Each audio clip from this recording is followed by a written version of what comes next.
శ్రీశ్రవణ ఛానల్‌కి చిన్నారులందరికీ, శ్రోతలందరికీ కూడాను మరొక్కసారి స్వాగతం.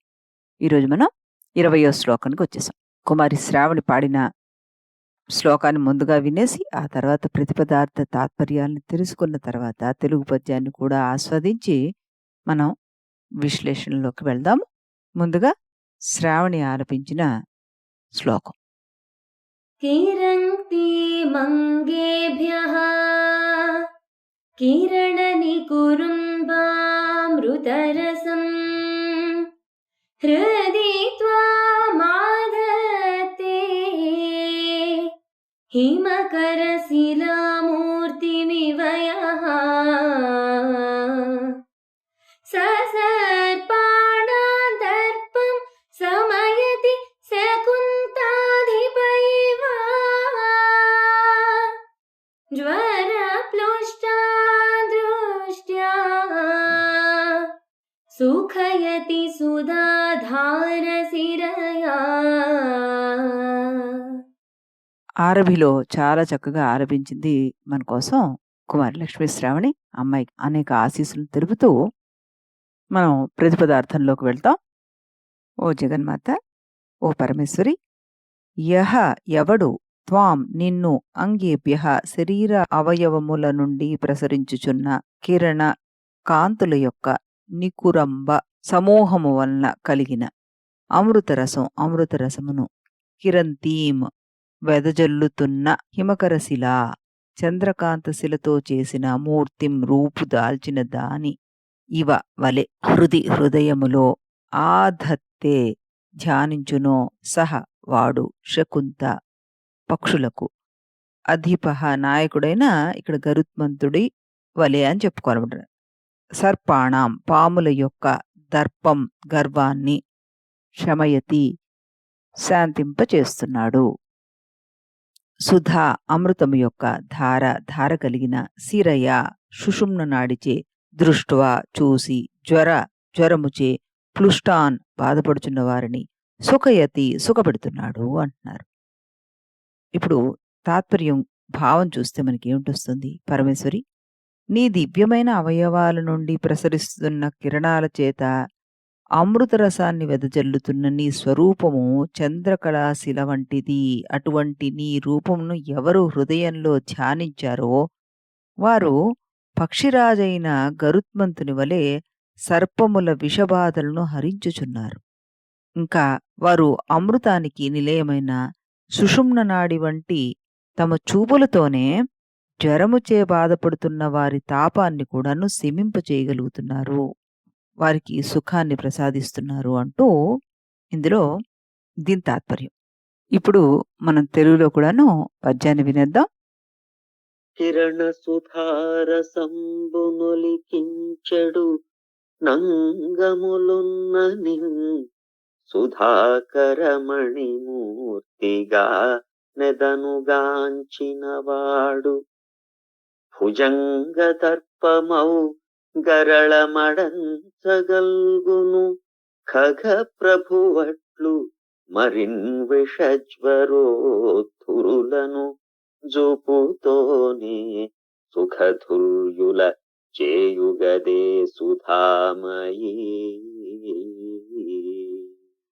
దేవరకొండ శ్రీనివాస శర్మ గారు ఈ పద్యాన్ని చాలా చక్కగా పాడి వినిపించారు. మరొకసారి ఆయనకి కృతజ్ఞతలు తెలుపుతూ ఇప్పుడు దాని విశ్లేషణలోకి వెళ్దాం. మనం ఈ శ్లోకం గురించి చెప్పుకోవాలి అంటే మనం వెనక్కి మళ్ళీ 15వ శ్లోకం వరకు వెళ్తే 15వ శ్లోకం నుండి ఇప్పటి వరకు కూడాను మనకి ఏమేమి చెప్పారు, అందులో అంతా కూడా మనం సారస్వత ప్రయోగం గురించి తెలుసుకున్నాం. అలాగే రెండిట్లో వశీకరణం గురించి కూడా తెలుసుకున్నాం. అమ్మవారి అనుగ్రహంతో సాధకుడు దేన్నైనా సాధించవచ్చు అన్నది ఇక్కడ మనకి చెప్తున్నారు శంకర భగవత్పాదులు వారు. ఈ శ్లోకంలో విద్య కలిగి, జ్ఞానం కలిగి, ఇంద్రియ నిగ్రహం కలిగిన సాధకుడికి అమ్మవారు ఇంకా ఎన్నో శక్తుల్ని ఇస్తుంది అంటూ అర్థం అన్నమాట. ఆవిడ మనకి ఎంత కావాలంటే అంత ఇస్తుంది, ఏది కావాలంటే అది ఇస్తుంది. అలా అని మనం అన్నీ ఆవిడని అడిగేయగలమా? ఈ సాధకుడు జ్ఞాని ఎవరైతే ఉన్నారో అతనికి ఆవిడిచ్చే శక్తులు అనంతం. ఆ సాధకుడు అమ్మవారిని అమృతం స్రవింపజేసే చంద్రకాంత శిలామూర్తిగా ధ్యానిస్తే అతనికి విషపూరితమైన పాము కరిచిన వాడికి ప్రాణరక్షణ చేసే గరుత్మంతుడి శక్తినిస్తోందిట ఆవిడ. జ్వరంతో బాధపడుతున్న వారికి చూడగానే సుఖం కలిగే శక్తిని ప్రసాదిస్తోంది ఆ వ్యక్తికి ఈవిడ. ఇక్కడ పాము పాము కాదు, జ్వరం జ్వరం కాదు. సంసారమనే విషయ వలయం నుంచి బయటికి తీయడానికి అమృతధారలు కలిగించి రక్షించే శక్తి, భవరోగాల నుండి ఉపశమనం కలిగించే శక్తి అని మనం గ్రహించాలి. దీనికి మనం లలితా సహస్రనామంలో చూస్తే గనక విసృక్ర ప్రాణహరణ వారాహి వీర్యనందిత, ఇది 16 అక్షరాల నామం మనకి. విసృక్ర విషంగుడు వీళ్ళిద్దరూ కూడాను బండాసురుడి బాహుల్లోంచి పుట్టారనమాట. బండాసురుడికి బాడీ గార్డ్స్ లాంటి వాళ్ళనమాట. ఈ విసృక్రుడు అమ్మవారి దండనాథ అయిన వారాహిదేవి చేతిలో హతుడవుతాడు. ఈ సంగతి తెలిసి అమ్మవారు సంతోషిస్తుంది. మనలోని శుక్రధాతువుకి వికారాలు కలిగించేవాడు ఈ విసృక్రుడు. అంటే మనలో కామాన్ని ప్రకోపింపజేసి దోషాలను చేయించడానికి కారణమయ్యే ఆసురీ గుణానికి వీడు సంకేతం అన్నమాట. అతన్ని వారాహి దేవతే చంపుతుంది. ఈ వారాహి మంత్రమే హూం. బ్రహ్మచర్య వ్రతదీక్షతోటి కామాన్ని జయించాలి అనుకున్నవాడు ఈ వారాహికి ప్రణమిల్లాల్సిందే. కామమయ శరీరంతోటి సాధకుడు కామాన్ని దాటి పైకి పోలేడనమాట. కోరిక వదలని ఈ జీవుణ్ణి పురాణాల్లో యయాతితోటి సంకేతిస్తుంటారు. యయాతి అంటే జన్మనెత్తుతూ మరణిస్తూ జీవనయానం చేస్తుంటాడు. ఇలా యానము చేయువాడు కాబట్టి యయాతి అన్నారు. ఈయనకి దేవయాని శర్మిష్ఠ అనేవారు ఇద్దరు భార్యలన్నమాట.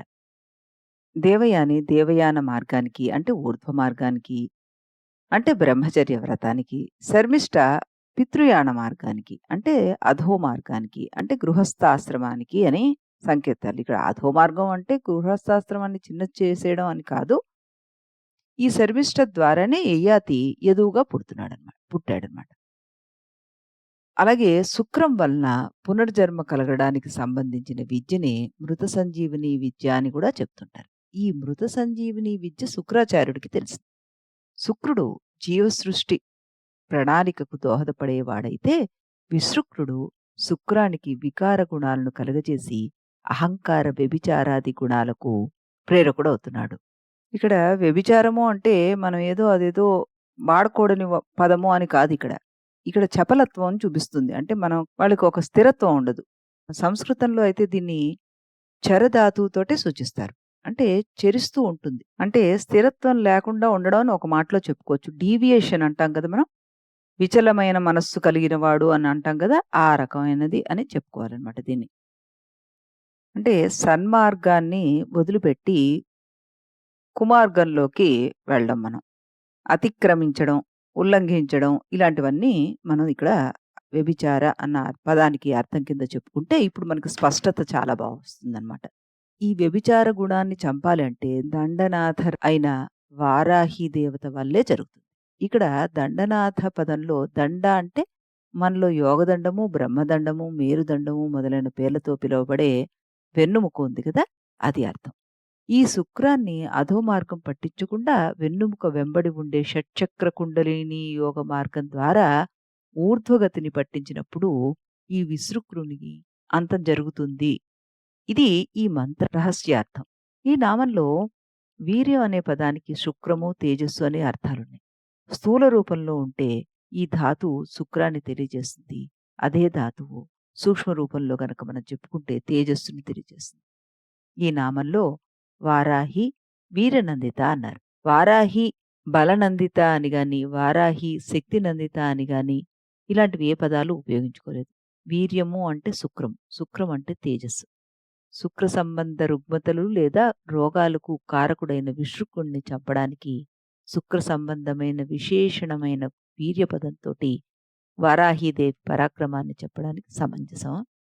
విసృక్రహరణ వారాహి వీరనందిత. వారాహి అంటే వరాహము. అవిద్యానామంతస్తిమిరమిహిర ద్వీప నగరి జడానాం చైతన్య స్తబక మకరంద శృతిఝరి అంటూ చెప్పుకున్నాం కాబట్టి అక్కడ మనకి ద్రంష్ట్రం తోటి పైకి ఎత్తింది మన్ని, సంసారం అనే సముద్రంలోంచి మన్ని తన కోరతోటి పైకి తీసుకొచ్చింది అమ్మవారి రూపంలో వారాహీదేవి అంటూ చెప్పుకున్నాం మనం. సంసారం అనే సాగరంలో దేహం అనే భూమి దిగజారిపోతున్నప్పుడు అలా దిగజారకుండా మనని పైకెత్తేది ఆ తల్లే. ఈ రకంగా మనం దీన్ని ఇక్కడ అన్వయించుకోవచ్చు. ఇప్పుడు ఈ శ్లోక బాహ్యార్థానికొస్తే ప్రపంచంలో రకరకాల బాధలు అనుభవించేవారుంటారు. లలితా పరమేశ్వరిని ఉపాసించిన వారు మహాసర్ప విషజ్వాలలను చూసినంత మాత్రానే శమిస్తాయి. ఉపాసకుడు సర్పనాశకుడై ఈ గరుత్మంతుడి వల్లే అతనికి ఉపశమనం కలిగిస్తాడు. ఆయన దృష్టి పడగానే సర్పాలు పారిపోతాయి. అతని దృష్టి చేతనే జ్వరంలోంచి బాధపడుతున్న వాళ్ళు ఉపశమనం పొందుతారు. ఈ శ్లోకంలో గారుడ ప్రయోగం చెప్పబడింది. గరుడు విష్ణుమూర్తికి వాహనం, వైనతేయుడు. ఈ గరుత్మంతుడు విషాన్ని హరిస్తాడు. గరుడు అంటే కృష్ణపక్షి అని. చతుస్సతిలో మనకొక శ్లోకం ఉంటుంది. ఆ శ్లోకంలో షణ్మాస ధ్యాన యోగేన జాయతే గరుడోపమః దృష్ట్వా కర్షయతే లోకం దృష్ట్యైవ కురుతే వశం అన్నారు. 6 నెలలు ధ్యాన యోగాన్ని అనుష్ఠించిన సాధకుడు గరుత్మంతుడితోటి సమానమైపోతాడట. అతడి దృష్టిలో లోకాల్ని ఆకర్షించుకుని మరియు వశపరుచుకునే శక్తి వచ్చేస్తుంది అన్నాడు. అంటే పైన చెప్పుకున్న 2 శ్లోకాల్లో స్త్రీల మనసులను కలతపెడుతున్నవాడు, ఇక్కడ సర్ప విషాన్ని హరించగలవాడు, విష జ్వరాలను వెంటనే పోగొట్టగలిగేవాడు అవుతున్నాడు ఈయన. ఇవంతా ఎప్పుడవుతోంది? ఈ పరమేశ్వరుని ధ్యానించడం వల్ల. పాము, తేలు ఇలాంటివి కన్నాల్లోకి పోతాయి. అంటే అధో మార్గం గుండా పోతున్నాయని. కామ ప్రలోభాలకి గురైన వాడు అధోగతి పొందుతాడు అని పైన మనం లలితా సహస్రనామం ఏ విధంగా అయితే అన్వయపరుచుకున్నామో అది ఇందులో చెప్పిందే అన్నమాట. గరుత్మంతుడు అనేవాడు పైకి నడుపుతాడు మన్ని. ఈ అధో మార్గం నుంచి రక్షిస్తాడనమాట. అందుకే ఇక్కడ భగవత్పాదుల వారు గరుత్మంతుడు అనే ప్రయోగాన్ని వాడారు. అలాగే ఎవరైనా విషసర్పం యొక్క కాటుకు గురై బాధపడుతుంటే వారిని బాధించు సర్పదర్పం అంటే విషాన్ని పక్షిరాజైన గరుత్మంతుని వల్లే సాధకుడు తన స్పర్శతోటి హరించి వారికి ఉపశాంతిని కలగజేస్తున్నాడు అంటూ చెప్పచ్చు ఇక్కడ. అలాగే అమృతధారలను స్రవించే నాడి వంటి తన చల్లని చూపుతోటి జర తాపానికి గురైన రోగులకు ఆ జర బాధను తొలగించి ఉపశాంతిని కలగజేస్తున్నాడు. ఇలాంటి దివ్యమైన శక్తులు అమ్మవారి అనుగ్రహం వల్ల ఆ సాధకుని ధ్యాన ఫలితంగా వస్తున్నాయన్నమాట. మనం పైన చెప్పుకున్నట్టుగా ఒకటి స్పర్శకు సంబంధించింది, ఒకటి చూపుకి సంబంధించింది. స్పర్శ దేహ సంబంధమైన రోగాల్ని, చూపు మనస్సంబంధమైన భవరోగాలకి ఉపశాంతిని కలుగజేస్తుందని అర్థం. శాస్త్రి గారి వివరణ చాలా చక్కగా ఉంది ఇక్కడ. ఆ ధ్యాన ఫలితంగానే ఈ సాధకుడికి ఒక ప్రత్యేకమైన లక్షణం వచ్చి ఇలాంటి వాటి నుంచి మనని రక్షిస్తారు అంటూ బాహ్యార్థం చెప్పుకోవచ్చు. తేలు, సర్పము అంటే ఇవి వృశ్చిక రాశికి సంబంధించినవి అంటున్నారు. ఆత్మ పూర్తిగా పదార్థత్వములోకి దిగబడిన స్థితిని తెలియజేసే రాశి వృశ్చికం. వృశ్చికము గర్భకోశాన్ని, జననేంద్రియాల్ని సూచిస్తుంది అంటూ జ్యోతిష్ శాస్త్రం చెప్తుంది. పాము, తేలు ఇవి కన్నాల్లోకి వెళ్ళిపోయే స్వభావం కలవి గనక ఇవి అధో మార్గాన్ని సూచిస్తున్నాయి. వైకుంఠపాళి మనం గనక గమనిస్తే పాములు అధో మార్గాన్ని సూచిస్తున్నాయని మనకు తెలుస్తుంటుంది. సర్పాలను ఎప్పుడు కూడాను ఆధ్యాత్మిక చింతనలో అధోగతికి చిహ్నంగా చెప్తుంటారు. అంటే కామానికి చిహ్నంగా, కోరికలకి చిహ్నంగా చెప్తుంటారు. అది అధోగతికి తీసుకువెళ్తుంది కాబట్టి. అధో మార్గానికి గురి అయిన మానవులు తిరిగి ఊర్ధ్వ మార్గానికి వెళ్లేందుకు గరుత్మంతుడు సంకేతించబడ్డాడు ఇక్కడ మనకి. ఈ గరుత్మంతునిది ఊర్ధ్వ మార్గం. దీని సారాంశం ఏంటి? అమ్మవారిని ఈ శ్లోకంలో చెప్పిన విధంగా ధ్యానించి ఉపాసించిన సాధకుడు తన స్పర్శతోటి అనగా సాన్నిధ్యంతోటి, సత్సంగత్యంతోటి, సంసార లంపటంతోటి చిక్కుకుని దిగజారిపోతున్న మానవుల్ని ఉద్ధరిస్తాడు. తన చూపుతోటి సంసార తాపత్రయ బాధితులకు ఆ బాధను తొలగించి వారికి ఉపశాంతిని కలగజేస్తున్నాడని చక్కటి అర్థాన్ని మనం ఇక్కడ చెప్పుకోవచ్చు. జ్ఞానము, నిగ్రహము ముందు చెప్పి తర్వాత మనకి పరోపకారం గురించి చెప్తున్నారు ఆదిశంకరులు. ఏ శక్తి అయినా సహకరించేదిగా, ఉపకరించేదిగా ఉండాలి. స్వార్థం కోసం, ధనార్జన కోసం, స్త్రీలను వశపరుచుకోవడం కోసం చేసే అదే శక్తి ఆ సాధకుని భ్రష్టుని చేస్తుంది. అందుకే సర్పం అన్న మాట వాడారు. ఇక్కడ మనం ఒక చక్కటి ఉదాహరణ చెప్పుకోవచ్చు. మనకి మహాభారతంలో కూడా కనబడుతుంటుంది. నహుషుడు అనే ఆయన ఇంద్రపదవిని సాధిస్తారు. ఆయన ఇంద్రపదవి గర్వంతోటి ఆయన తప్పుదారి పట్టి మహర్షులైన సప్త ఋషుల్ని తన పల్లకిని మోయమని అంటారనమాట. పల్లకిని మోస్తున్న వారిని తొందరగా వెళ్ళండి అంటూ హుకుం చెలాయిస్తాడు. సర్ప అంటారు. దాంతోటి ఆ మహర్షులకు కోపం వచ్చి, ఒకటి ఇంద్ర పదవిని ప్రాప్తించిన తర్వాత ఆ రకంగా బిహేవ్ చేయడమే తప్పు. చేసిన తర్వాత సప్తఋషులతో పల్లకి మోయిస్తూ వాళ్ళని అదిలించడం అనేది ఏదైతే ఉందో అది మరొక తప్పు. అంటే అధోగతి పాలవుతున్నాడనమాట. అందుకనే వాళ్ళు ఆయనకి "నువ్వు సర్పం అయిపో" అని శాపం ఇచ్చారు. ఎవరైతే స్వర్గాధిపత్యాన్ని సాధించాడో అతను తిరిగి నా అధోగతిగా సర్పం అయి కూర్చున్నాడు వాళ్ళ శాపం మూలంగా. శక్తిని దుర్వినియోగం చేస్తే భ్రష్టులవ్వడం ఖాయం అంటూ మన పురాణాలు అనేక రకాలుగా మనకి కథల్లో వివరించి చెప్తూ వచ్చారనమాట. ఈ శ్లోకం నిగ్రహానికి, అనుగ్రహానికి సంకేతం కింద మనం తీసుకోవచ్చు. దీనికి యంత్ర రూపం గనక మనం చెప్పుకుంటే 2 చతురస్రాలతో కూడిన అష్టకోణం. అష్టకోణం కూడాను ఇది త్రిశూల సహితమైనది. ఓం క్షిప స్వాహ అన్న మంత్రయుక్తంతో కూడినటువంటిదనమాట ఇది. ఎప్పుడు చెప్తున్నట్టుగానే బీజాక్షరం గాని, ఈ మంత్రం గాని, ఈ యంత్రాన్ని గాని మనంతట మనం ఎప్పుడు ఎవరు ఉపయోగించకూడదు. దీన్ని మనం ఎటువంటి పరిస్థితుల్లోనూ మనంతట మనం ప్రాక్టీస్ చేసుకోకూడదు. ఇవన్నీ కూడాను గురువు దగ్గర కూర్చొని నేర్చుకోవాల్సిన విద్యలు.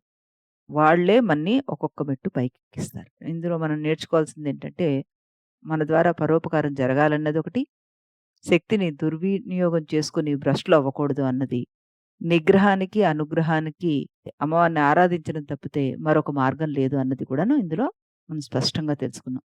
మళ్ళీ రేపు మనం ఇదే సమయానికి ఇదే ఛానల్‌లో కలుద్దాం 21వ శ్లోకంతోటి. అంతవరకు సెలవు.